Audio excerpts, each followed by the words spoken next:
Recién cantábamos, nada es imposible para ti, ¿no? Y un poco vamos a hablar de esto esta mañana, del poder de Dios obrando en nuestra vida. Puede ir abriendo su Biblia en el libro de Éxodo, ¿sí? Y antes voy a mostrarle unas imágenes. Ahí está el título de la reflexión de esta mañana. ¿Qué son esas imágenes? Piquetes. ¿Qué más? ¿Qué dijo alguien por ahí? Protestas, marchas, movilizaciones, ¿no? En nuestro país esto se ha hecho habitual. Uno sale a hacer un trámite a la capital y tiene que ver el clima y tiene que ver qué calles se van a cortar, porque todos los días hay movilizaciones y marchas por algún reclamo, algún grupo de personas que está llevando adelante algún corte, algún reclamo, algún piquete.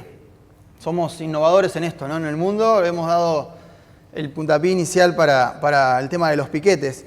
Han habido a lo largo de la historia diferentes tipos de marchas, de movilizaciones en diferentes lugares y tiempos que han marcado un antes y un después. Si usted ve esto, lamentablemente nos lleva a pensar en lo que fue el año 2001, ¿no? En la historia, por ejemplo, tenemos la Revolución Francesa, que duró 10 años, 1789 a 1799, en la que con un pueblo francés en crisis se toma la Bastilla, se termina con un régimen despótico y después termina hacia el final de la Revolución Napoleón tomando el poder, ¿no? Y fue una marcha violenta. Y ha habido marchas de este tipo, yo elegí traer esta imagen, y también han habido marchas pacíficas, ¿no? Tenemos, por ejemplo, la marcha sobre Washington.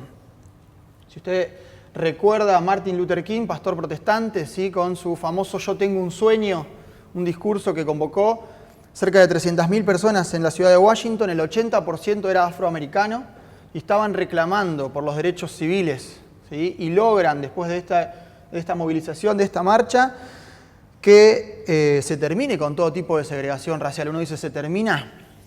Lamentablemente todavía siguen habiendo esas cosas, pero esta marcha marcó un antes y un después. El 80% era gente afroamericana que en Estados Unidos sufría mucho la segregación racial. Se logró el derecho a voto de todas las personas sin distinción de raza, ¿no? Dos ejemplos más, todos los que podemos ver cada mañana en nuestro país, de lo que es una marcha. Se denomina marcha entonces al acto de marchar. Y esto se vincula con el hecho de desplazarse, de avanzar, de funcionar. Y el concepto de marcha, propiamente dicho, alude a un desplazamiento coordinado de un grupo, de un conjunto de individuos que tiene un objetivo común, ¿no? Y por eso marcha, por ese objetivo. Y si nos quedamos con esta última noción del término y abrimos en Éxodo capítulo 14, vamos a encontrar a un pueblo de Israel que estaba marchando, ¿sí? Que estaba saliendo de Egipto, dejando atrás la esclavitud, yendo hacia la tierra prometida. Y entonces tenía un largo camino por delante y tenía que marchar. Un pueblo numerosísimo, ¿no? Dice la Biblia en Éxodo que eran 600.000 hombres de a pie sin contar a los niños. Y estaba Moisés guiando a ese pueblo. Vamos a ver entonces ahora el texto en capítulo 14. Había iniciado un camino de salida, dijimos, después de abandonar Egipto, que lo iba a depositar en la tierra prometida.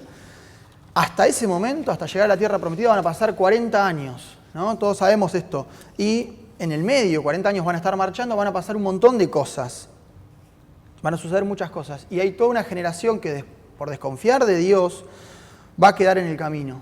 Por dudar del poder de Dios, va a quedar ahí en el camino. Y Dios no les va a permitir a ellos ver y llegar a entrar a la tierra prometida. Y hoy vamos a detenernos un momento en ese instante posterior a la salida de Egipto y ante el primer desafío que va a tener el pueblo y que va a tener también Moisés como responsable de ese pueblo. Y a mí me gusta llamarlo desafío porque creo que es lo que significa el cruce del Mar Rojo para todo ese pueblo. Un desafío a nivel físico y geográfico porque ellos tienen que atravesarlo y era una barrera a su escape, a su salida, pero también, sobre todo lo que más nos importa a nosotros, era un desafío a su fe en Dios, ¿no? Espiritualmente hablando. Era un desafío de decir, bueno, este es el primer problema que tenemos como nación después de salir de Egipto, ¿cómo lo vamos a superar? ¿No? Y Dios les va a mostrar que estaba con ellos. Yo pensaba esta semana que ese momento para el pueblo de Israel es como muchos de esos momentos donde nuestra propia fe se pone a prueba y donde nosotros nos encontramos entre las dudas y la fe teniendo que afrontar nuestros propios desafíos personales. Cada uno tiene los suyos, ¿no? Estamos parados delante de Dios diciendo, y ahora, Señor, ¿cómo seguimos? Vamos a leer entonces en Éxodo capítulo 14. Dice así la palabra de Dios. Habló Jehová a Moisés diciendo: di a los hijos de Israel que den la vuelta y acampen delante de Pi-hahirot, entre Migdol y el mar, hacia Baal-Zephón. Delante de él acamparé junto al mar. Porque Faraón dirá de los hijos de Israel: encerrados están en la tierra, el desierto los ha encerrado. Y yo endureceré el corazón de Faraón para que los siga. Y seré glorificado en Faraón y en todo su ejército. Y sabrán los egipcios que yo soy Jehová. Y ellos lo hicieron así. Y fue dado aviso al rey de Egipto que el pueblo huía. Y el corazón de Faraón y de sus siervos se volvió contra el pueblo y dijeron: ¿Cómo hemos hecho esto de haber dejado ir a Israel para que no nos sirva? Y unció su carro y tomó consigo su pueblo y tomó 600 carros escogidos y todos los carros de Egipto y los capitanes sobre ellos. Y endureció Jehová el corazón de Faraón, rey de Egipto, y él siguió a los hijos de Israel. Pero los hijos de Israel habían salido con mano poderosa. Siguiéndolos pues los egipcios con toda la caballería y carros de Faraón, su gente de a caballo y todo su ejército los alcanzaron acampados junto al mar, al lado de Pi-hahirot, delante de Baal-Zephón. Y cuando Faraón se hubo acercado, los hijos de Israel alzaron sus ojos, y aquí que los egipcios venían tras ellos, por lo que los hijos de Israel temieron en gran manera y clamaron a Jehová. Y dijeron a Moisés: ¿no había sepulcros en Egipto que nos has sacado para que muramos en el desierto? ¿Por qué has hecho así con nosotros, que nos has sacado de Egipto? ¿No es esto lo que te hablamos en Egipto diciendo: déjanos servir a los egipcios, porque mejor nos fuera servir a los egipcios que morir nosotros en el desierto? Y Moisés dijo al pueblo: no temáis, estad firme y ved la salvación que Jehová hará hoy con vosotros, porque los egipcios que hoy habéis visto, nunca más para siempre los veréis. Jehová peleará por vosotros y vosotros estaréis tranquilos. Entonces Jehová dijo a Moisés: ¿por qué clamas a mí? Di a los hijos de Israel que marchen. Y tú alza tu vara y extiende tu mano sobre el mar y divídelo, y entren los hijos de Israel por en medio del mar en seco. Y aquí yo endureceré el corazón de los egipcios para que los sigan, y yo me glorificaré en Faraón y en todo su ejército, en sus carros y en su caballería, y sabrán los egipcios que yo soy Jehová, cuando me glorifique en Faraón, en sus carros y en su gente de a caballo. Y el ángel de Dios que iba delante del campamento de Israel se apartó e iba en pos de ellos. Y asimismo la columna de nube que iba delante de ellos se apartó y se puso a su espalda. E iba entre el campamento de los egipcios y el campamento de Israel. Y era nube y tinieblas para aquellos, y alumbraba a Israel de noche. Y en toda aquella noche nunca se acercaron los unos a los otros. Y extendió Moisés su mano sobre el mar, e hizo Jehová que el mar se retirase por recio viento oriental toda aquella noche. Y volvió el mar en seco, y las aguas quedaron divididas. Entonces los hijos de Israel entraron por el medio del mar en seco, teniendo las aguas como muro a su derecha y a su izquierda. Hasta acá nada más en la lectura de la palabra de Dios. El mismo Moisés, ¿no?, que fue llamado por Dios para liberar al pueblo y que sacó a Israel del territorio egipcio, ahora está guiando al pueblo en su éxodo, en su salida. Ya pasaron antes, ¿no?, las 10 plagas sobre Egipto. Faraón los deja ir, ¿sí?, se resigna a que tiene que dejarlo salir al pueblo de Israel. Y entonces ellos tienen la primera gran prueba después de la salida. Tienen que cruzar el Mar Rojo. Y tenemos que recordar que era un pueblo que solamente conocía la esclavitud. Habían pasado 400 años de esclavos. No conocían otra realidad más que la esclavitud. Y como decimos, el faraón se resigna, les permite que se vaya, ¿sí? Y el pueblo entonces encuentra un problema. Pero no va a encontrar solamente un problema adelante, porque después el faraón, leímos recién, se arrepiente y los va a ir a buscar. Y entonces también tienen un problema atrás. Adelante está el Mar Rojo que no les permite cruzar, y atrás está todo el ejército egipcio que los va a perseguir, ¿no? Y entonces yo pensaba esta semana mientras leía el pasaje, un pueblo que se creía libre, de repente se encuentra con 2 graves problemas, adelante y atrás, que lo tienen en una realidad desesperante y desalentadora. Y yo pensaba que cuando ellos salieron en libertad, deben haber celebrado eso, seguramente no se esperaban en el tan corto plazo esta realidad.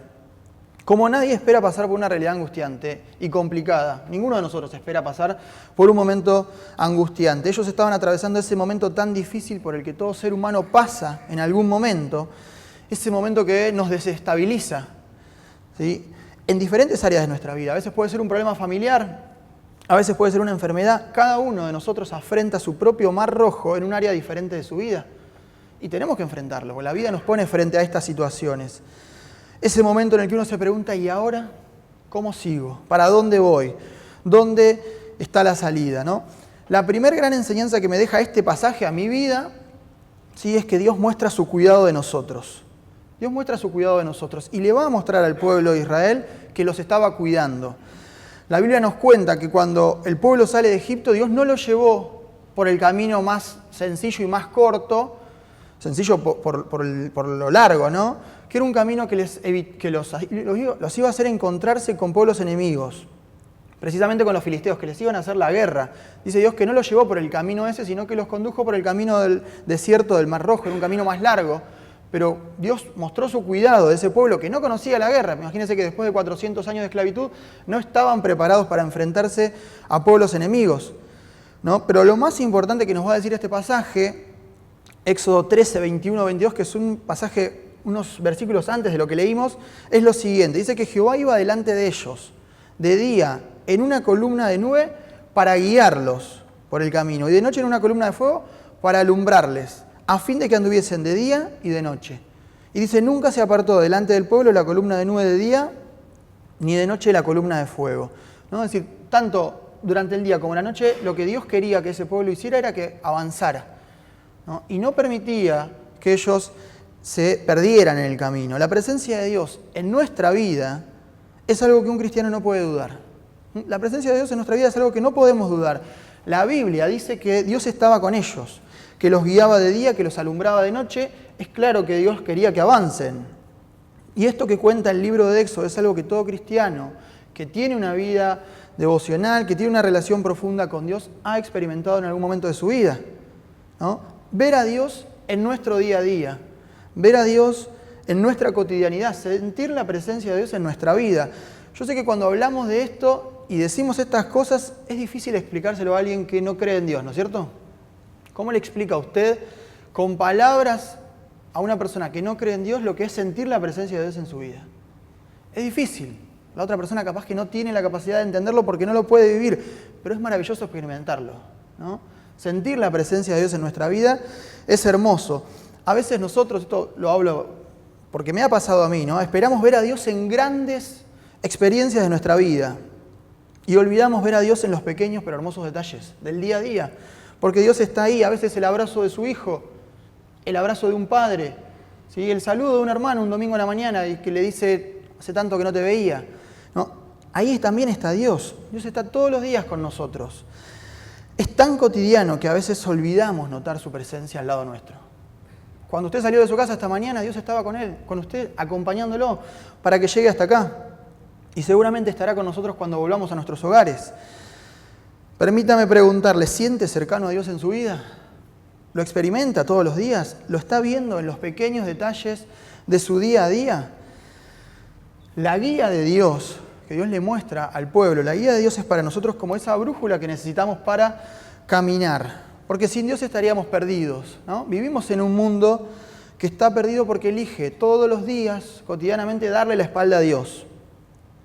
Que recurre a cualquier cosa antes que a Dios.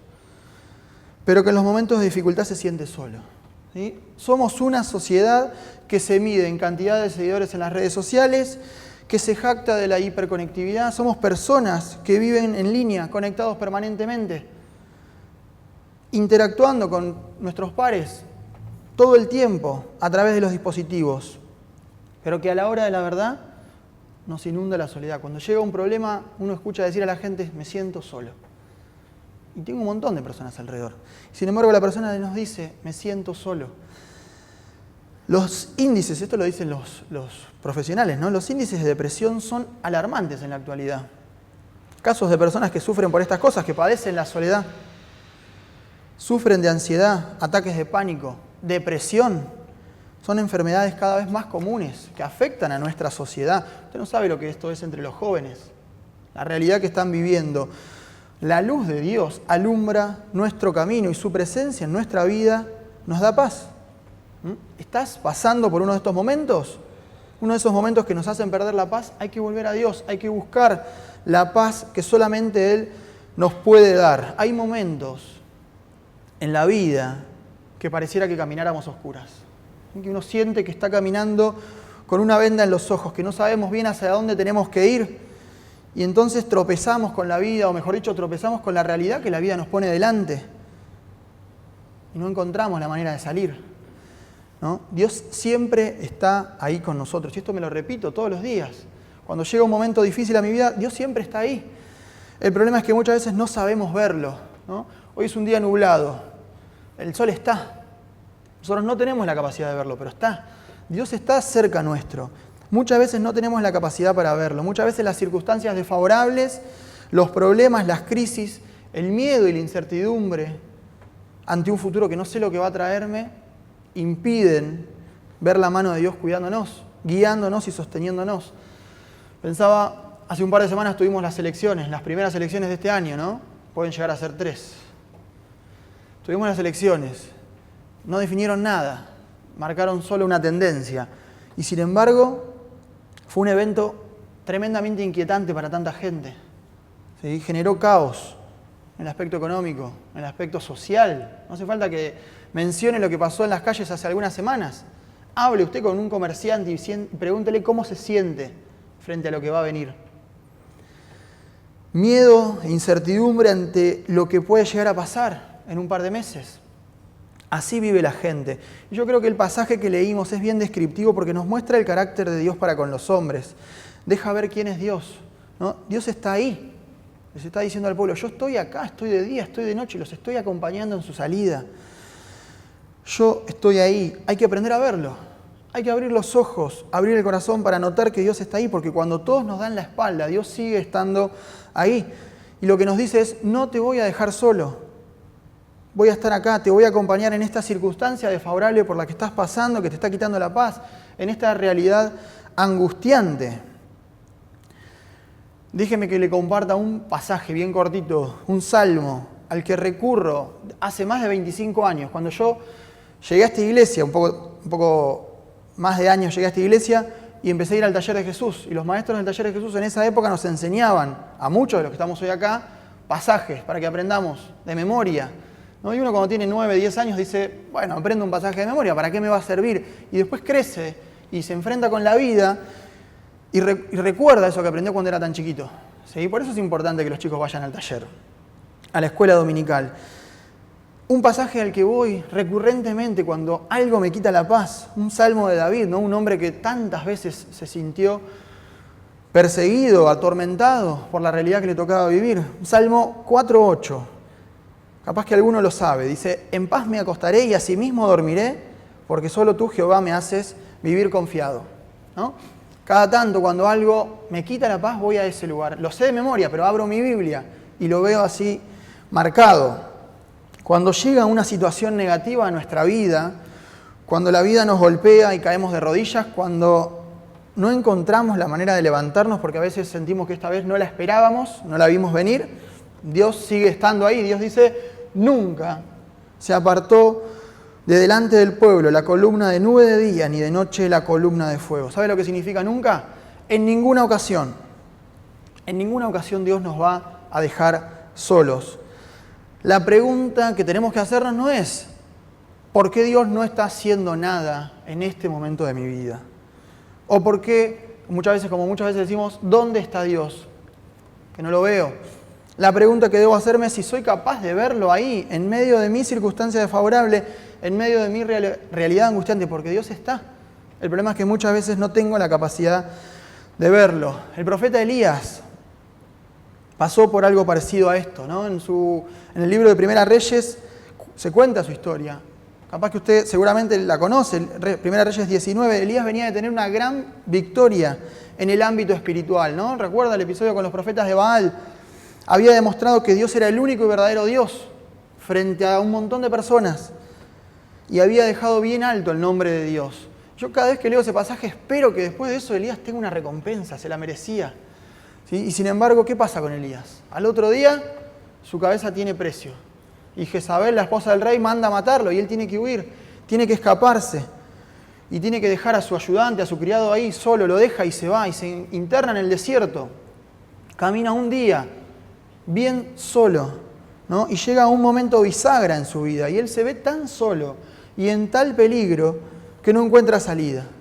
La angustia lo vence. Ve su futuro todo negro. No cree que haya cómo seguir adelante, ¿no? Y entonces uno lee esa historia y ve a Elías que baja los brazos. Habla con Dios. Me gusta que Elías no suspende el diálogo. Habla con Dios. Le dice, Señor, no quiero vivir más. Le cuenta lo que le estaba pasando. Le dice, quítame la vida, no soy mejor que mis padres. No tengo más fuerzas para seguir, ¿no?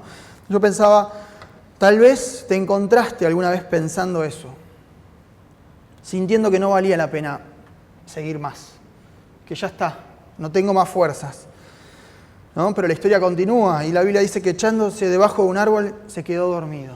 La angustia lo venció a Elías, pero ahí estaba Dios para demostrarle que no estaba solo, ¿no? Entonces viene el ángel de Dios y lo toca 2 veces y lo alimenta, lo fortalece, lo cuida y le dice, levántate, Elías, porque largo camino te resta. ¿Qué le estaba diciendo Dios a Elías? Esto no termina acá, ¿sí? Hay que seguir, hay que marchar. No podés abandonar ahora. Hermanos, no es algo mágico. El problema seguía estando ahí. Cuando Elías se despertó, comió y siguió caminando 40 días y 40 noches, su vida seguía corriendo peligro, su cabeza seguía teniendo un precio. Lo que cambió no fue que por arte de magia, ¿sí?, el problema había desaparecido. Lo que cambió fue su mirada. Elías supo ver a Dios en medio de su realidad, en medio de su problema. Lo que Dios espera que cambiemos es nuestra forma de mirar. Los problemas van a seguir estando. El problema es cómo yo me enfrento a esos problemas, solo o con Dios. Y es una elección, es aprender y entender que Él cuida de nosotros, sus hijos, aún en medio de nuestras circunstancias angustiantes. La segunda enseñanza que este pasaje de Éxodo trajo a mi vida es que el temor de mis circunstancias no tiene que llevarme a dudar o a quejarme de Dios, ¿no? Hay un peligro en el que puedo caer en esto de cambiar mi forma de mirar. Y el peligro radica en permitir que la circunstancia me abrume.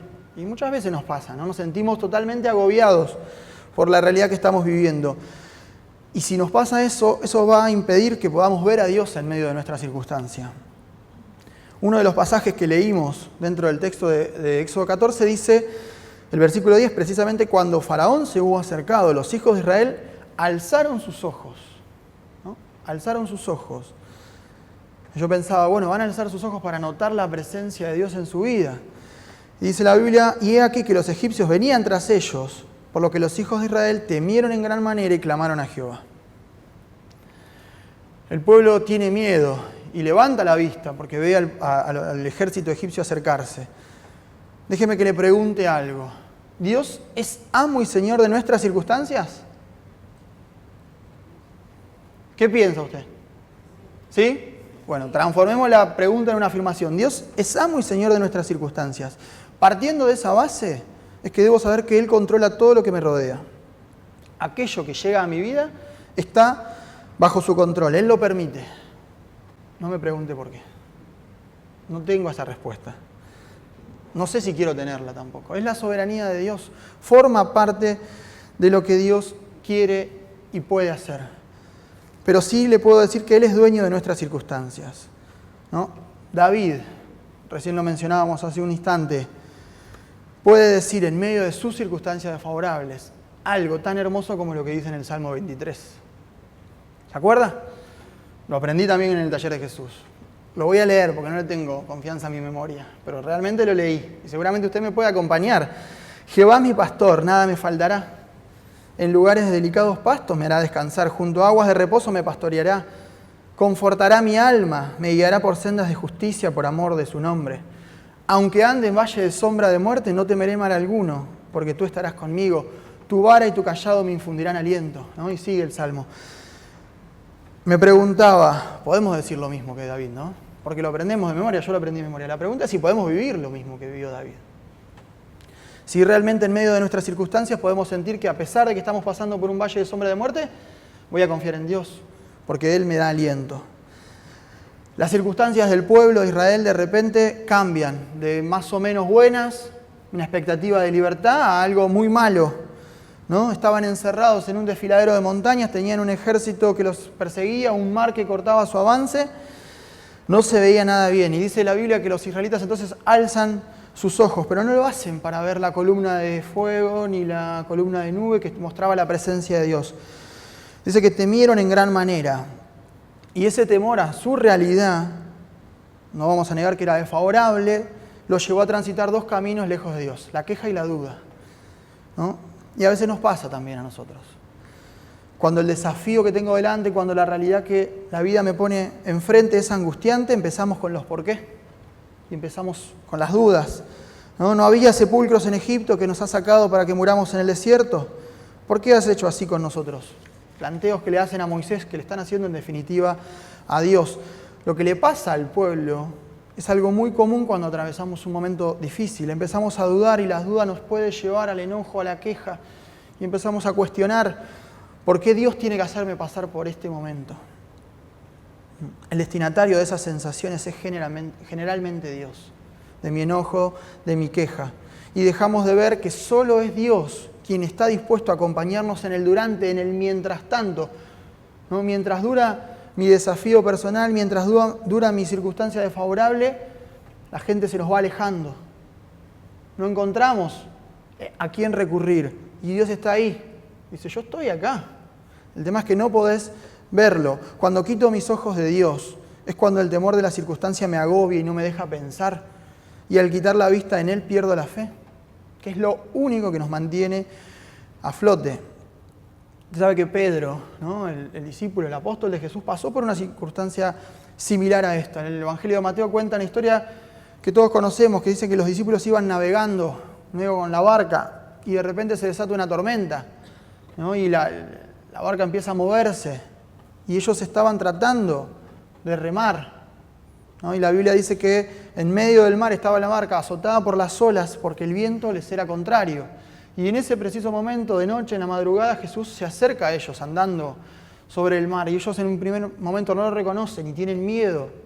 Dice que dan voces de miedo y dicen un fantasma, no lo habían visto. Y entonces Jesús los calma y le dice, tranquilos, soy yo, tengan ánimo, ¿no? Y entonces Pedro, siempre Pedro, habla con Jesús y le dice, Señor, si sos vos, mandá que yo baje y que camine sobre las aguas hacia vos. Y la respuesta de Jesús es, bueno, vení, le dice, vení hacia mí. Y entonces Pedro baja y va. Y en un primer momento uno ve que Pedro está caminando sobre las aguas yendo a Jesús porque estaba mirando a Jesús. Y el pasaje termina diciendo, pero al ver el fuerte viento tuvo miedo y comenzando a hundirse dio voces diciendo, Señor, sálvame. Al momento Jesús, extendiendo la mano, asió de él y le dijo, hombre de poca fe, ¿por qué dudaste? Siempre me llamó la atención que Pedro le pide ir a Jesús. No le dice, bueno, subite con nosotros y ayudarnos a llegar a la otra orilla. Le dice, quiero ir hacia vos. Si sos realmente Jesús, quiero ir hacia vos. ¿No? Le dice, y Jesús le dice, ven. Y ese ven implica un salto de fe de parte de Pedro, también un salto de fe de nuestra parte. En medio del momento de dificultad, si tengo la capacidad de ver solamente a Jesús, Él me está diciendo que vaya a Él. Significa que voy a pasar por encima de mi circunstancia, por más adversa que sea, y que me voy a entregar a Jesús, poniendo solo y únicamente mi mirada en Él. Cuando Pedro vio las circunstancias que lo rodeaban, su fe se derrumbó y se hundía, ¿no? Dejó de mirar a Jesús. Cuando yo dejo de mirar a Jesús y miro solamente el problema por el que estoy pasando, lo más probable es que comience a hundirme. Voy a comenzar a hundirme en la angustia, en la desesperanza, en el miedo a seguir avanzando, porque el miedo nos paraliza, ¿no? Y si miramos a Jesús, Jesús le reprocha, ¿no?, la falta de fe. Le dice, hombre de poca fe, ¿por qué dudaste? Pero no le dice eso, dándole la espalda y dejándolo a Pedro que se hunda, ¿sí? No lo dejó hundirse, él estuvo ahí para tenderle la mano, para decirle, se está todo yendo abajo, yo te voy a levantar. ¿Sí? Cuando estamos siendo derrotados por nuestras circunstancias y muchas veces a pesar de haber bajado la mirada y no ver a Dios, Él está todavía dispuesto a tendernos su mano para levantarnos. No va a dejar que nos hundamos. Lo hizo con Elías. lo hizo con Pedro y estoy seguro que quiere hacerlo con nosotros. No permita nunca que el temor de la circunstancia por la que esté pasando le haga dudar del poder de Dios. La tercera y última enseñanza que este pasaje trajo a mi vida, y creo que fue para mí a nivel personal la más importante, es que un cristiano debe marchar en fe. Un cristiano debe marchar en fe, ¿no? Recién decíamos que el miedo nos paraliza. Y esto es algo que como cristianos nunca podemos permitir en nuestra vida espiritual. No podemos permitir que el miedo nos paralice. Y es algo de lo que Moisés está convencido, pero no está tan convencido el pueblo, ¿no? El pueblo tiene miedo porque se ve al ejército acercarse. Y dice que Moisés le dijo al pueblo, no tengan miedo, ¿sí? No tengan miedo, estén firmes, vean la salvación que hoy va a hacer Dios con nosotros. Dice, los egipcios que ustedes están viendo ahora no los van a volver a ver. Jehová va a pelear por nosotros. Y es una declaración hermosa de fe por parte de Moisés. Él está seguro de que Dios iba a sostener y a confirmar lo que había comenzado. Yo estoy seguro que Moisés confiaba en esto. Si Dios nos hizo salir de Egipto, no nos va a abandonar acá, ¿no? Pablo, mucho tiempo después, el apóstol Pablo va a retomar esta idea en Filipenses 1:6, la idea de un Dios perfecto y completo, que no hace las cosas a medias. Dice, estoy seguro de que Dios que comenzó a hacer su buena obra en ustedes, la irá llevando a buen fin hasta el día en que Jesucristo regrese. ¿Sí? Dios no hace las cosas a medias, no es un improvisado. A pesar de la circunstancia desfavorable, Dios estaba con ellos y se lo había mostrado, y lo que estaba tratando de lograr es que ellos puedan verlo en medio de sus circunstancias. Pero además de eso, Dios le va a enseñar y le va a señalar a Moisés una verdad muy interesante. Se ve que Moisés seguía orando a Dios después de decir esto. Seguía orando por esta situación, porque el mar estaba ahí, fluyendo, porque el ejército se acercaba, ¿no? Y no es que la oración esté mal. Acá quiero ser súper claro, no es que la oración esté mal, todo lo contrario, todos sabemos y coincidimos en que la oración debe ser uno de los pilares en la vida de todo cristiano, pero hay un momento en la vida de un cristiano en que después de orar debe accionar, debe ponerse en marcha, y esto es lo que Dios le va a decir a Moisés. Entonces Jehová le dijo a Moisés, ¿por qué clamas a mí? Di a los hijos de Israel que marchen, y tú alza tu vara y extiende tu mano sobre el mar y divídelo, y entren los hijos de Israel por el medio del mar en seco. ¿No? Y esta pregunta y esta afirmación de Dios a Moisés para mí fue totalmente reveladora. ¿Por qué clamas a mí? Di a los hijos de Israel que marchen. Hay veces que Dios nos está diciendo, como le dijo en palabras más simples a Moisés ese día, Moisés, ahora es momento de marchar. Ahora es momento de ir para adelante.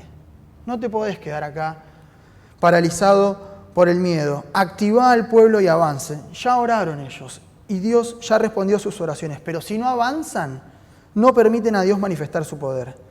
Mira, hermano, en toda situación desfavorable, adversa y desfavorable, en todo desafío personal, en toda realidad angustiante que estemos pasando, siempre hay algo por hacer que está a mi alcance. Siempre. Algo que solo yo y nadie más que yo puede y debe hacer. Lo otro, lo inalcanzable, lo va a hacer Dios. Y gracias a Dios que lo puede hacer. Una vez que yo haya agotado todos mis recursos humanos, Dios va a hacer lo inalcanzable. Notemos algo. Cuando ellos acampan frente al Mar Rojo, el Mar Rojo no estaba abierto. Recién se va a abrir cuando ellos avanzan, cuando ellos se ponen en marcha. ¿Por qué clamas a mí? Dijo Dios, di a los hijos de Israel que marchen. Es una marcha física que tiene más que ver con lo espiritual, porque cuando marchamos delante de Dios, en medio de las dificultades, marchamos en fe. Cuando marchamos delante de Dios en medio de nuestros problemas, estamos marchando en fe. Como Abraham, ¿sí? Que dice Hebreos 11:8, dice que Abraham salió sin saber a dónde iba. Salió sin saber a dónde iba, pero salió seguro de a quién seguía. Yo puedo no tener en claro dónde me está llevando Dios. Está bien que pase eso, forma parte de la soberanía de Dios, no me va a contar sus planes. Puedo no tener en claro dónde me está llevando, pero puedo estar seguro de que si mi fe está puesta en Él, no va a dejar que me hunda, no va a permitir que yo me derrumbe. Los miedos, las dudas, las incertidumbres, la incertidumbre, que genera pasar por esta clase de momentos son como arenas movedizas que detienen nuestra marcha física, pero sobre todo nuestro andar espiritual. Pusiste en oración tus miedos y tus dudas, pusiste en manos de Dios tus circunstancias adversas o estás intentando remar solo, ¿sí?, contra el viento que te es contrario. ¿Por qué clamas a mí? Di a los hijos de Israel que marchen.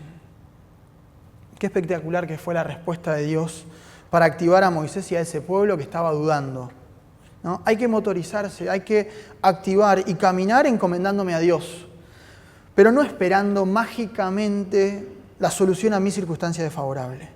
A veces esperamos que mágicamente nuestro problema desaparezca. No va a desaparecer mágicamente. Cuando un cristiano se pone en marcha y se pone a caminar, entonces va a poder ver que Dios está en medio de él, aún en medio de sus circunstancias, está con él en medio de sus circunstancias desfavorables. Cuando marchamos en fe podemos ver a Dios obrando en nuestra vida, ¿no? Recién decía, uno espera que la solución milagrosa y mágica de parte de Dios llegue a nuestra vida. Y eso qué fácil sería, ¿no? Pensar que cuando tenemos un problema, por arte de magia el problema va a desaparecer. Pero Dios no funciona así. Dios va a hacer lo extraordinario, pero yo tengo que hacer lo ordinario. Dios no va a hacer nada que esté a mi alcance. Si hay algo que yo tengo que hacer, Dios va a estar ahí, esperando que yo haga lo que tenga que hacer para Él, después poner lo que a mí me falta. Él va a poner ese plus que me falte luego de agotar todos mis recursos y mis esfuerzos. Va a poner eso cuando llegue al lugar en el que yo diga, Señor, no puedo más. Hasta acá llegué, no hay nada más que yo pueda dar. Ahí interviene Dios, como con Elías. Cuando Elías dijo, no puedo más, Dios se presentó y le dijo, levántate, que todavía te falta mucho camino por delante. Ante el peligro que representaban los egipcios acercándose, había que marchar. Ya oramos, hay que marchar. Dios les manda que marchen, ¿sí? Momento de avanzar, confiando en que Dios iba a hacer lo extraordinario, y lo hizo. Abrió el Mar Rojo. Algo similar va a ocurrir más adelante con el pueblo de Israel cuando tienen que conquistar la tierra prometida. ¿Se acuerda? Ellos entran a la tierra. Ya no está Moisés, está Josué con ellos. Y Dios no se las va a servir en bandeja. Ellos deberán marchar y deberán luchar para obtenerla. ¿Qué era más cómodo para ese pueblo? Y seguramente era más cómodo quedarse en el desierto con el maná, con el agua de las rocas, esperando que Dios se deshiciera de los pueblos enemigos. Y entonces sí, bueno, Israel, ya está hecha la tarea. Ocupen la tierra. Así no funciona el corazón de Dios. Dios va a hacer caer los muros de Jericó. ¿Se acuerda? La ciudad amurallada, que parecía inexpugnable. Pero el pueblo tiene que marchar. 7 días marchando antes de que caigan los muros de Jericó. Nuestro Jericó, nuestro Mar Rojo, es aquello que parece imposible de lograr. Pero yo debo marchar, como hizo ese pueblo. Ponerme en marcha significa que voy a hacer lo que esté a mi alcance para lograr lo que tengo delante. Y voy a confiar en que Dios va a poner ese resto, que siempre me va a faltar. Nunca debo olvidar que Dios está conmigo. La columna de nube, la columna de fuego mostrando su presencia. Pero tampoco debo dejar de marchar porque lo contrario es estancarme. La vida cristiana es una constante marcha hacia adelante, a pesar de las trabas que la vida nos ponga, ¿no? Pablo también va a decir algo de esto en Filipenses 3. Él dice, hermanos, yo mismo no pretendo haberlo ya alcanzado, pero una cosa hago. Olvidando ciertamente lo que queda atrás y extendiéndome a lo que está adelante, prosigo a la meta, al premio del supremo llamamiento de Dios en Cristo Jesús. La quietud física es un síntoma de nuestra quietud espiritual. Si el temor a mi circunstancia me paraliza, inevitablemente me voy a estancar espiritualmente. Y si me estanco espiritualmente, le impido a Dios obrar en mi vida. Recuerda lo que dice Hebreos 11:1 acerca de la fe, acerca de la definición de la fe. Es pues la fe, la certeza de qué, de lo que se espera, la convicción de lo que no se ve. Y marchar en fe es esto. Es estar convencido, es tener la certeza y la convicción y la seguridad de que Dios está presente en medio de mis circunstancias, por más adversas que sean. Todos lo sabemos. Además, sí, somos capaces de vivirlo. Es tener la certeza y la seguridad de que Dios está a mi lado para ayudarme a atravesar el valle de sombra de muerte del que nos hablaba David. ¿Se anima a practicar esa fe verdadera, pero sobre todo activa en su vida? ¿Sí? Es hora de marchar entonces, convencidos de que nuestro Salvador está con nosotros. Como dijo Pablo, con esto terminamos, si Dios es por nosotros, ¿quién contra nosotros? Amén.